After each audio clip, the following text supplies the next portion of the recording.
Hong Kong के मारूफ film director Andrew लाओ Y Kyung ने एक नया चैलेंज कबूल किया है। वो चीन के 15वीं कौमी खेलों की इफ्तिताही तकरीब के चीफ प्रोड्यूसर मुकर्रर किए गए हैं। 12वीं national games for persons with disabilities और 9वीं नेशनल स्पेशल ओलंपिक गेम्स की इफ्तिताही तकरीबात की निगरानी भी उनकी जिम्मेदारी में शामिल होगी।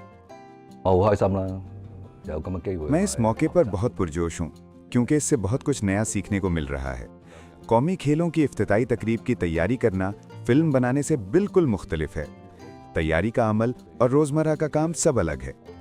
फिल्म में आप एक बुनियादी ख्याल से शुरुआत करते हैं, मगर कौमी खेलों की इफ्तिताही तकरीब के लिए तो एक वाज़े और तयशुदा फ्रेमवर्क से आगाज़ किया जाता है। चीन के 15वें कौमी खेलों की इफ्तिताही तकरीब 9 नवंबर को जनूबी सूबा ग्वांगडोंग के शहर ग्वांगझो में मुनक्किद होगी।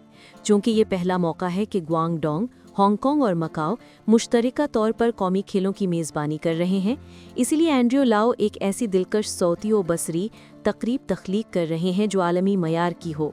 उनका मकसद चीन की शानदार सकाफती अजमत के साथ साथ ग्वांगडोंग, हांगकांग और मकाओ के अजीम तर खलीजी इलाके और लिंगनान सकाफत के मुनफरिद दिलकशी को भी उजागर करना है। 1 माह से कुछ ज़्यादा अरसा पहले तक हम तकरीब के मकाम के बाहर तैयारियों में मसरूफ़ थे, लेकिन अब हम अंदरूनी इंतज़ामात पर काम कर रहे हैं।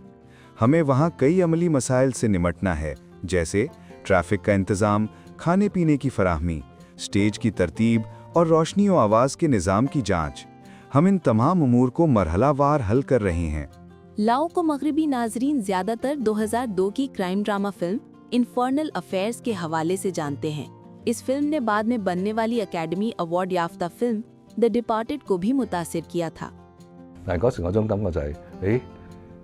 बचपन में जो कुछ भी मैं सिनेमा स्क्रीन पर देखता वो मुझे बहुत मशहूर कर देता। एक लम्हे के लिए मेरे जहन में एक ख्याल आया कि जब मैं बड़ा होऊंगा तो लोगों के लिए फिल्में बनाऊंगा। तब तक मुझे ये नहीं मालूम था कि डायरेक्टर किसको कहते हैं। मैं तो सिर्फ अदाकारों को पहचानता था। मैं इस बात से बेखबर था कि पूरी फिल्म में जान डालने वाला दरअसल डायरेक्टर ही होता है। फिल्मसाजी का ये ख्वाब मेरे दिल में कम उम्री ही से परवान चढ़ने लगा और इसके साथ मुझे अक्कासी यानी फोटोग्राफी का शौक भी हो गया। मैं जहाँ भी जाता अपने साथ कैमरा जरूर ले जाता ताकि अपने आसपास की अक्सबंदी कर सकूं। 15वीं कौमी खेलों की तैयारियों के आगाज से ही ग्वांगझो और हांगकांग के दरमियान सफर लाओ की रोजमर्रा जिंदगी का मामूल बन गया है। अगरचे दूसरे लोग इस मामूल को थका देने वाला काम समझ सकते हैं, लेकिन इसके नजदीक ये बोझ नहीं बल्कि तख्लीकी अमल का एक कीमती हिस्सा है। ये बिल्कुल मुश्किल नहीं है। मैं बस गाड़ी में बैठता हूँ, मौसीकी सुनता हूँ और मेरे पूरी तरह जागने से पहले ही मंजिल आ जाती है। ये इतना तेज सफ़र है। ये सफ़र वाकई आरामदेह और सहल है। शाहराहों और पुलों ने आमदोरफ्त को बहुत आसान बना दिया है और अगर हाई स्पीड रेल की बात करें तो सहूलत मज़ीद बढ़ जाती है।